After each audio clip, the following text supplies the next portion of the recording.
Bueno, yo lo que tengo para compartir, la idea es compartir algo quizá breve, quizá más breve que lo que es una reunión habitual, por lo menos es esa mi intención, pero que sea dinámico y que sea del Señor, que el Señor nos esté hablando a cada uno, según nuestra necesidad. Y hablando de la necesidad y pensando en lo que es la necesidad humana, estaba pensando qué cosas son necesarias para la vida. ¿Qué cosas son necesarias para la vida? Y bueno, no le puedo hacer la pregunta ahora porque no me lo podrían responder, ¿verdad? Pero si estuviéramos allí en una reunión presencial y dejara esta pregunta picando así, volando en el aire, lo primero que tendríamos que decir es que lo necesario para la vida primero es nacer, ¿verdad? Nacer. Para que haya vida, por lo menos pensando en la vida humana, primero esa persona, ese ser, tiene que nacer. Pero después de nacer, hay cosas que son necesarias, o quizá podríamos decir la palabra imprescindible, para la vida humana. Y si yo le preguntara qué tres cosas son imprescindibles, necesarias, para que la vida se mantenga, para que la vida se desarrolle, para que esa vida crezca, tres cosas serían, otras cosas son importantes quizás, ¿no? Pero tres cosas necesarias, imprescindibles, fundamentales, son el respirar, ¿verdad? El beber y el comer, ¿verdad? Uno puede tener más o menos abrigo, puede tener un techo o no tenerlo, pero estas tres cosas, lo que es el aire, lo que es el agua y lo que es el alimento, es imprescindible, es necesario para la vida. De hecho, por ejemplo, uno puede vivir unos 50 días, quizá, algunos más, quizá algunos menos, dependiendo de la reserva, ¿verdad? Puede vivir 50 días sin comer. Uno puede vivir unos 5 días, quizás 5 días sin beber, sin tomar agua, y después el cuerpo, no va a poder funcionar más. Pero no puede vivir ni siquiera 5 minutos, quizá, sin aire, ¿verdad? Los más entrenados ahí, los que se dedican a la natación, los buzos, quizá puedan aguantar un poquito más, pero podríamos decir que por ahí anda el límite promedio de las personas, ¿no? Más allá de 5 minutos, bueno, no se puede vivir sin aire. Así que estas tres cosas son necesarias para la vida física, imprescindibles para la vida física. Pero yo quiero pensar con ustedes hoy lo necesario para la vida espiritual. ¿Qué cosas son necesarias, imprescindibles, fundamentales para la vida espiritual? Y entonces vamos a pensar y vamos a leer algunos pasajes y vamos a movernos entre Juan y Lucas, allí, entre el Evangelio de Juan y el Evangelio de Lucas, para ver qué cosas son necesarias para la vida espiritual. Y lo primero que tenemos que pensar, al igual que la vida física, es que lo primero para la vida espiritual es nacer. Ustedes me acompañarán, si están allí con la Biblia, Juan capítulo 3, un versículo o unos versículos muy conocidos. Un hombre llamado Nicodemo, maestro fariseo, fue a Jesús de noche, para no ser quizá visto, para no levantar sospechas, y habló con el Señor Jesús. Y le hizo una presentación muy grandilocuente al Señor, ¿no? Sabemos que has venido de Dios como maestro. Y bueno, y el Señor Jesús, como era su estilo, no andaba mucho con rodeos, nuestro Señor, y fue directamente al grano. Entonces le dijo a Nicodemo en el versículo 3, respondió Jesús y le dijo, de cierto te digo, que el que no naciere de nuevo no puede ver el reino de Dios. Nicodemo le dijo, ¿cómo puede un hombre nacer siendo viejo? ¿Puede acaso entrar por segunda vez en el vientre de su madre y nacer? Respondió Jesús, de cierto te digo, que el que no naciere de agua y del Espíritu no puede entrar en el reino de Dios. Lo que es nacido de la carne, carne es. Lo que es nacido del Espíritu, Espíritu es. No te maravilles de que te dije, os es necesario nacer de nuevo. Lo primero que es necesario para la vida espiritual es el nacimiento espiritual. Y acá el Señor estaba hablando y comparaba ese nacimiento de la carne con ese nacimiento espiritual. Cuando una persona quiere tener vida espiritual, primero tiene que nacer de nuevo, dijo el Señor Jesús acá. Tiene que empezar su vida con Dios a través de un nuevo nacimiento. Y son muchas las páginas del Nuevo Testamento, de la Escritura, que nos hablan del nuevo nacimiento. Cuando uno se reconoce pecador, se arrepiente de sus pecados y cree y confía en el sacrificio que el Señor Jesucristo hizo a favor suyo. Cuando uno confía en Jesucristo como su Señor y Salvador, la Escritura nos dice que pasa de muerte a vida, que nace de nuevo, que es una nueva criatura, que todas las cosas viejas pasaron y todas son hechas nuevas. Ese es el momento del nacimiento espiritual.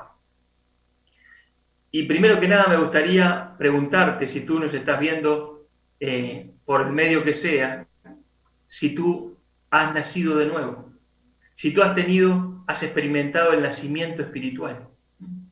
El nacimiento espiritual se experimenta de esa manera, arrepintiéndose uno por sus pecados y creyendo que Jesucristo, el Hijo de Dios, murió en la cruz por tus pecados y resucitó al tercer día. El día que hiciste ese reconocimiento delante de Dios, ese día habrás nacido de nuevo, como Jesús le explicó aquí a Nicodemo. Pero después de que hay un nacimiento, imagínense un pequeño bebecito que ha nacido, bueno, necesita crecer, necesita desarrollarse, necesita seguir adelante con su vida, que su vida sea sustentada. Y para eso vamos a pensar en otras cosas que son necesarias, imprescindibles, fundamentales para la vida espiritual, que lo dice la Escritura. Entonces vamos a ir a Lucas capítulo 10. Lucas capítulo 10, un pasaje quizá conocido por muchos. Está allí el Señor Jesús y llega a una aldea también muy conocida, que hace poquito Cachito nos hablaba de ella, la aldea de Betania.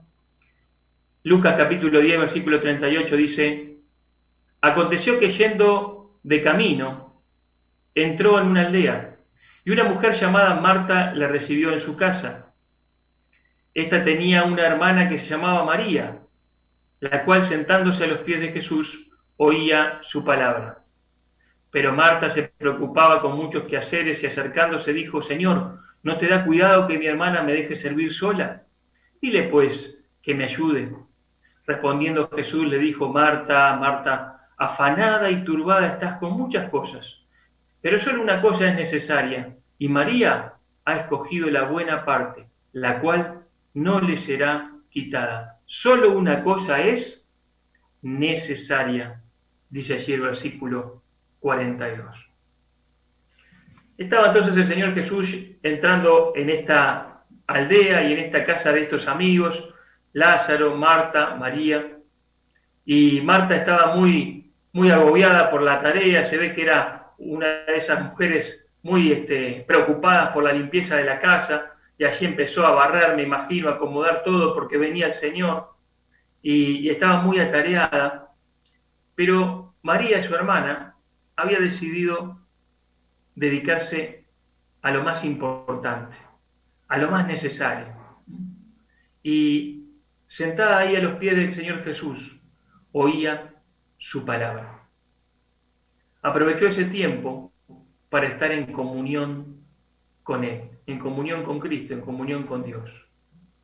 Y cuando Marta necesitaba que le recriminaran a su hermana su actitud, el Señor Jesús, lejos de hacer eso, reconoció más bien que María había escogido bien, que había elegido la buena parte, que estaba haciendo lo que había que hacer. Marta, Marta, estás afanada y turbada con muchas cosas, pero una cosa es necesaria. Una cosa es necesaria. Y el Señor Jesús, si bien no dice con sus palabras qué era lo necesario, se entiende por el pasaje que lo necesario era estar en comunión con Él, escuchar su palabra, experimentar a Cristo en su vida. Así que lo necesario para la vida espiritual es estar con Él, tener comunión con Dios, compartir tiempo con Él.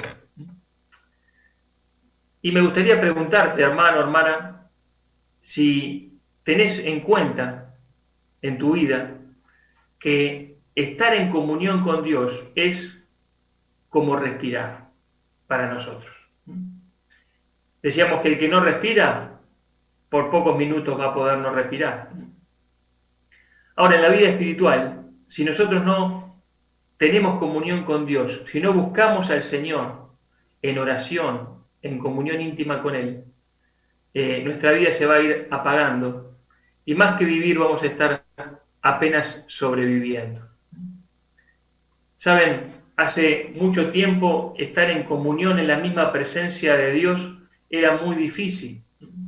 Estaba restringido para muy pocas personas. Dice el Antiguo Testamento que donde se manifestaba la presencia de Dios era en el lugar santísimo dentro del templo o del tabernáculo, en el arca del pacto, entre la sala de los querubines se manifestaba la misma presencia de Dios llamada Shekinah.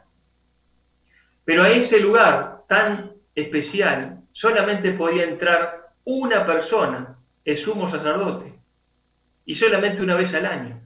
Y primero tenía que ofrecer sacrificio por sus propios pecados, y después ofrecía sacrificio un animal por el pueblo, y entraba a aquel lugar a vertir la sangre del animal sobre el propiciatorio, pero solamente una vez al año. Ese lugar estaba restringido, la presencia de Dios no era un lugar donde se podía entrar fácilmente, podríamos decir. Pero el Señor Jesucristo cambió todas las cosas. La cruz de Cristo cambió todas las cosas. Ustedes recordarán que cuando el Señor Jesucristo murió en la cruz, cuando Él expiró, cuando Él exhaló su último suspiro, nos dice la Escritura que el velo del templo, aquel velo hecho de cuero de animales, duro, durísimo, se rasgó. Y se rasgó de arriba hacia abajo. Qué susto se habrán dado los sacerdotes que estaban en ese momento allí. Pero se rasgó de arriba hacia abajo, indicando que Dios mismo estaba abriendo el lugar a su presencia. Que esa presencia que estaba tan velada hasta ese momento, el Señor Jesucristo con su sacrificio, con su muerte en lugar del pecador, estaba abriendo el lugar de la comunión con Él. Y hoy en día tenemos libre acceso al trono de la gracia, dice la Escritura. Podemos en cualquier lugar y en cualquier momento, solamente al ir en el nombre de Cristo, en el nombre del Señor Jesucristo, podemos entrar a la misma presencia de Dios. Podemos entrar al trono de la gracia y podemos dialogar, hablar, conversar con el Altísimo, pero llamándole nuestro Padre. Ahora, hermanos, ¿por qué es que nos cuesta tanto? ¿Por qué es que a veces caemos en una rutina de activismo, quizá, o de ir a una tal o cual reunión, y pensamos que eso es la vida cristiana, pero eso no es la vida cristiana. La vida espiritual, lo necesario para la vida espiritual es estar con Cristo, es estar con Él, es estar a sus pies, como hizo aquí María. Y yo te pregunto, hermana, hermano, ¿estás buscando a Dios todos los días de tu vida? ¿Estás buscando en oración? La Escritura dice, orad sin cesar. Orad sin cesar. No creo que el apóstol Pablo haya escrito eso para que nosotros oremos todo el tiempo y vayamos así por la calle caminando con los ojos cerrados, ¿verdad? Sería algo absurdo. Pero sí para que estemos en plena comunión con Dios todo el tiempo. Cuando voy al trabajo, cuando estoy en mi casa, cuando estoy con mi familia, cuando estoy ante algún evento que va a ocurrir, orar, hablar con Dios, ser plenamente consciente de su presencia a mi lado y hablar con Él. Estar con Él, tener comunión con Dios, es lo necesario, es lo imprescindible para la vida espiritual. Como el ciervo brama por las corrientes de aguas, así clama por ti, oh Dios, el alma mía. ¿Cuándo vendré y me presentaré delante de Dios? Dijo David. Y ese corazón de David debería ser nuestro corazón también. No solamente conocerle intelectualmente, no solamente conocerle porque, bueno, nosotros decimos, sí, claro que hay un Dios, porque yo veo que la creación habla de Dios, ese es un nivel intelectual muy básico, ¿verdad? Después está el nivel teológico, ¿verdad? Conocemos la Escritura, conocemos la palabra de Dios, sabemos lo que Dios ha dicho de sí mismo, es muy importante, debemos profundizar en la Escritura, ¿verdad? Pero hay un nivel aún más importante, que es el nivel experimental, el de la comunión con Dios. Hermano, hermana, no te quedes en lo intelectual, no te quedes solamente en lo teológico. Avanza hacia lo experimental, hacia tener comunión íntima con Dios todos los días de tu vida. La comunión íntima de Jehová es con los que le temen y a ellos le hará conocer su pacto. Hay una cosa que es necesaria y es que tengas comunión con Él. ¿Estás teniendo comunión con Él? Y pasamos para la segunda cosa que es necesaria. Lo primero es estar en comunión con Él. Lo primero es haber nacido, ¿verdad? Pero lo segundo, como respirar, es estar en comunión con Él. Pero ahora vamos a avanzar a Lucas capítulo 8. Lucas capítulo 8. Tenemos que ir un poquito para atrás en realidad. Lucas 8, y vamos a leer a partir del versículo 22, un capítulo y un pasaje muy conocido también de la Escritura. Y dice así la Escritura en Lucas capítulo 8, versículo 22. Aconteció un día que entró en una barca con sus discípulos, Jesús obviamente, y les dijo, pasemos al otro lado del lago, y partieron. Pero mientras navegaban, él se durmió y se desencadenó una tempestad de viento en el lago, y se anegaban y peligraban. Y vinieron a él y le despertaron, diciendo, Maestro, Maestro, que perecemos. Despertando él reprendió al viento y a las olas, y cesaron, y se hizo bonanza. Y les dijo, ¿dónde está vuestra fe? Y atemorizados se maravillaban, y se decían unos a otros, ¿quién es este? Aún a los vientos y a las aguas manda, y le obedecen. Pasa que también, como decíamos, muy conocido y que tenemos en el corazón. Ahora yo me ponía a pensar en este pasaje y decía, ¿qué es necesario para llegar al otro lado?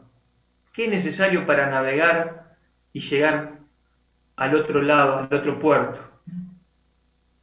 Bueno, acá el Señor les enseñó lo que es necesario. Yo quiero hacerte pensar en una cosa muy interesante del texto, que dice el versículo 22, que a alguien se le ocurrió pasar para el otro lado del lago.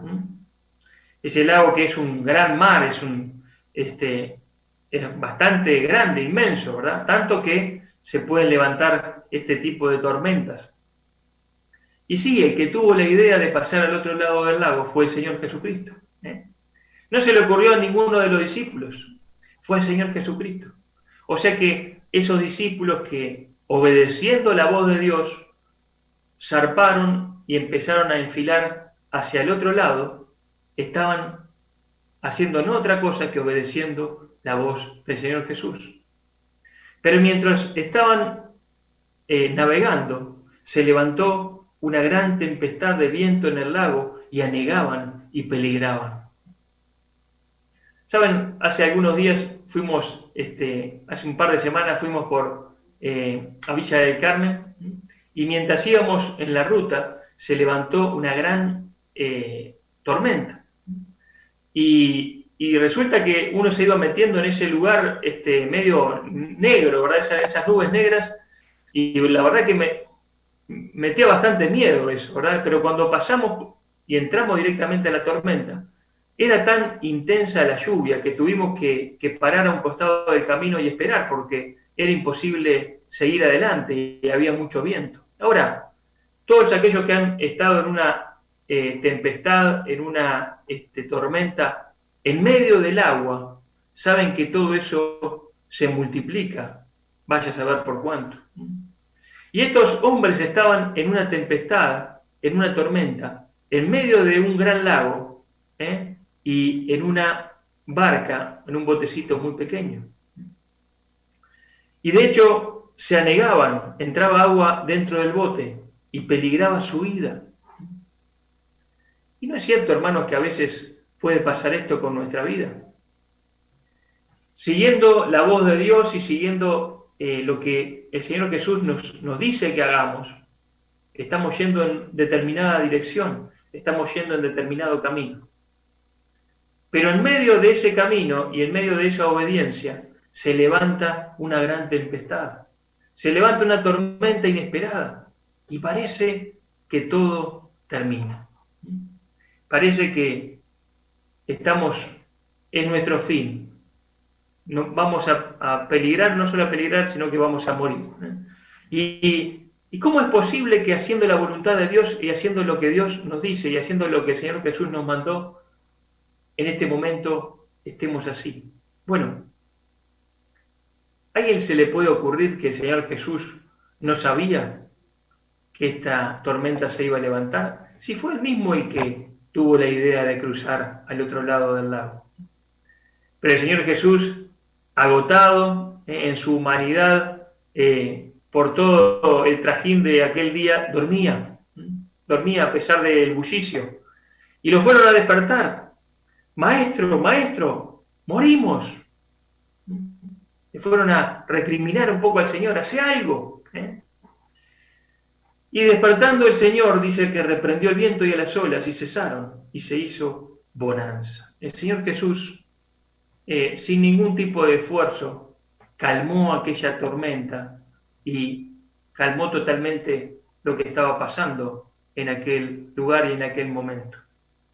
Y el Señor Jesús le iba a hacer una pregunta, porque había una cosa solamente que tenían que tener para cruzar al otro lado del lago. Solamente una cosa era necesaria para llegar al otro lado, y era la fe. ¿Dónde está vuestra fe? ¿Dónde está vuestra fe? Cuando el Señor Jesús está en nuestra barca y nosotros estamos yendo a donde Él quiere que vayamos, puede levantarse una tempestad, puede levantarse una tormenta, puede que la cosa se ponga negra y oscura. Y una cosa es necesaria: nuestra fe. Él quiere que confiemos en Él. Él está bajo control de la situación. Dios no se duerme, ¿verdad? No se adormecerá ni se dormirá el que guarda tu alma, dice la Escritura. Así que, querido hermano, querida hermana, podés pensar que todo se está viniendo abajo. No es así. Dios tiene todo bajo control. Y si Él ha permitido, en medio de una vida de obediencia, ¿verdad? Estamos hablando, si Él ha permitido que se levante una tempestad en tu vida, es porque tienes algo para aprender. Es porque Él quiere cambiar algo en tu corazón. Y lo único necesario para llegar, para capear la tempestad, y llegar al otro lado, y llegar a puerto seguro, y llegar a donde Dios quiere que estés, es tu confianza, es tu fe. Por eso Pablo decía: yo sé a quién he creído, en 2 de Timoteo 1:12, ¿no? Yo sé a quién he creído. Pablo descansaba en el carácter de Dios. Él sabía que había creído en un Dios confiable, en un Dios digno de toda confianza. Yo sé a quién he creído. Así que cuando se ponga difícil, y capaz que algunos de nuestros hermanos queridos que nos escuchan están pasando por una tormenta, tenés que saber una cosa, querido. Lo único necesario para llegar al otro lado y lo que el Señor espera es que confíes en Él, es que confíes en su persona, porque Él es de tu absoluta confianza. El que en Él espera no será avergonzado. Es necesario la confianza, es necesaria la fe. Pero en tercer y último lugar, vamos a ver otro pasaje que nos habla de algo necesario para la vida espiritual. Para la vida espiritual primero es necesario nacer a través de la fe salvadora en Cristo. En segundo lugar dijimos que es necesario la comunión con Dios.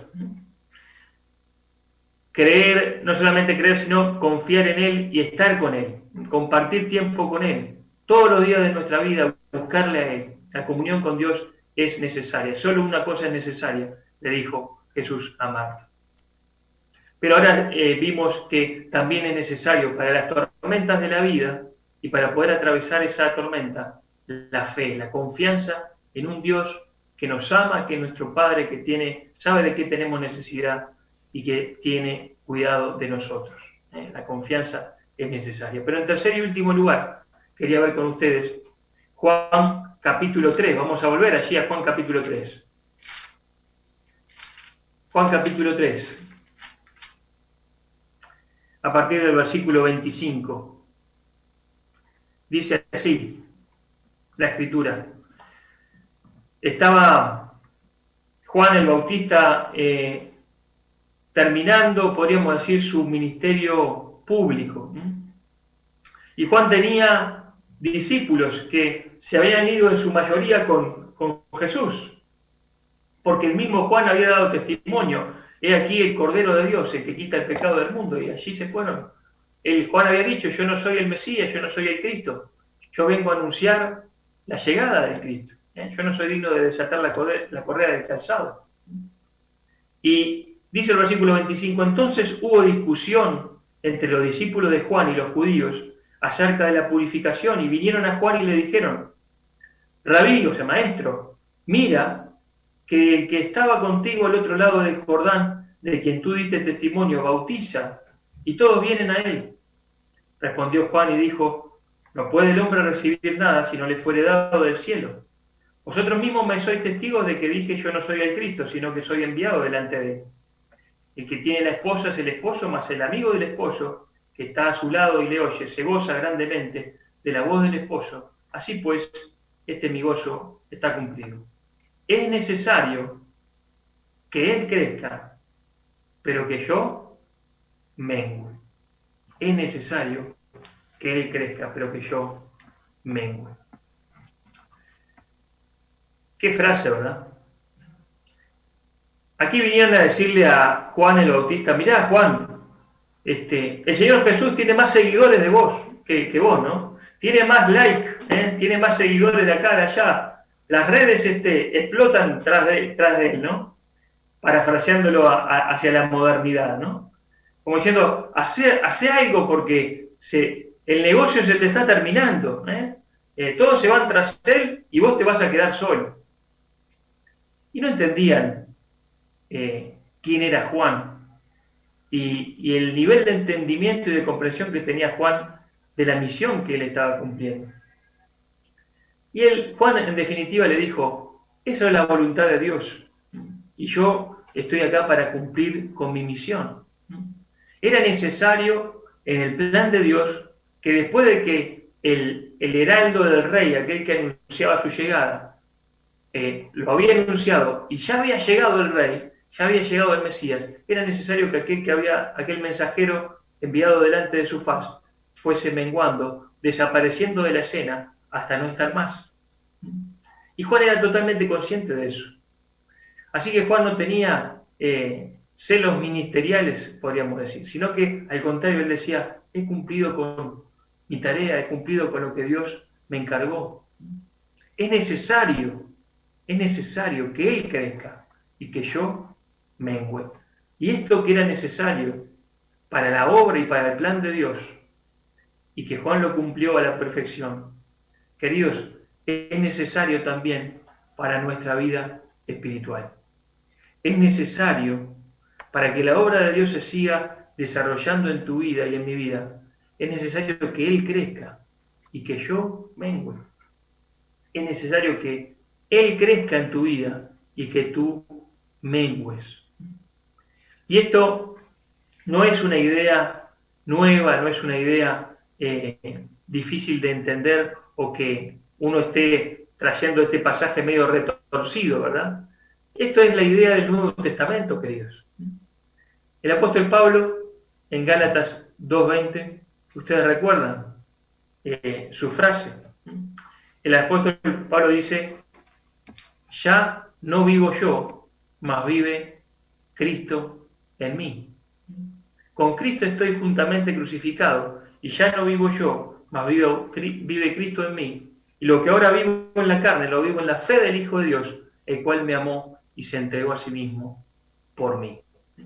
Así que Pablo, quien es un modelo de vida para nosotros y que tenemos que imitar, él dijo: yo no sigo viviendo a mi manera, yo no sigo viviendo mi vida, no sigo viviendo para mí mismo.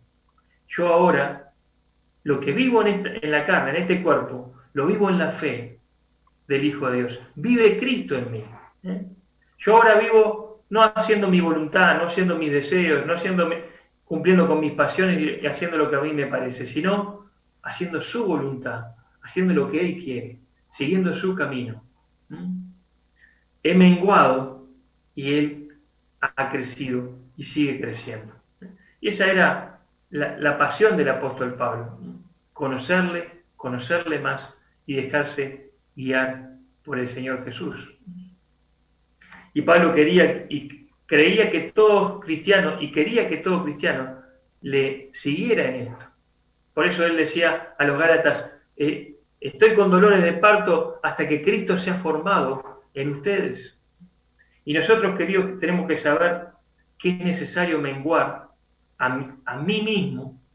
Mi yo tiene que menguar para que el Espíritu Santo tome control de mi vida y sea Cristo el que viva en mí. Y yo sea cada vez más parecido al Señor Jesucristo. Pero eso es algo que no se hace de una vez y para siempre, sino que se hace cada día poniendo nuestras vidas en las manos de Dios, en las manos del Señor, y diciendo: no, Dios, yo no voy a hacer mi voluntad, voy a hacer tu voluntad. Yo no voy a guiarme por mis pensamientos, voy a guiarme por tu palabra.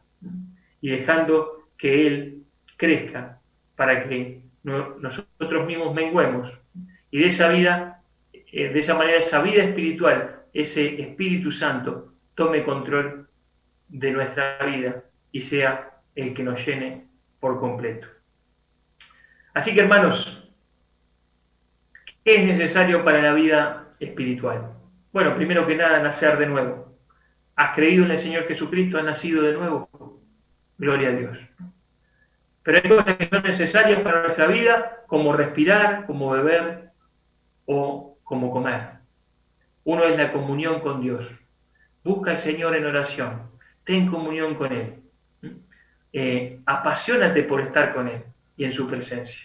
Búscale como le buscaba David, como el siervo bramaba por las corrientes de agua. Pero también es necesario, en las tormentas de la vida, estar prontos, confiados en que Él tiene todo bajo control. Confiar es necesario. Para capear la adversidad es necesario la confianza en aquel que tiene todo bajo control. Y en tercer y último lugar, para la vida espiritual, para el desarrollo de nuestra vida espiritual, es necesario más de Él y menos de mí. Más de ti, menos de mí, como dice aquella canción.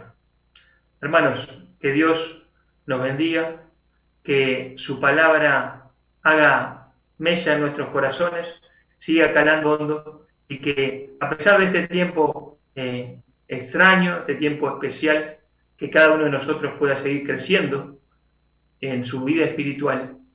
Como dice aquel proverbio: la senda del justo es como la luz de la aurora, que va creciendo hasta que el día es perfecto. Que así sea en tu vida y en mi vida.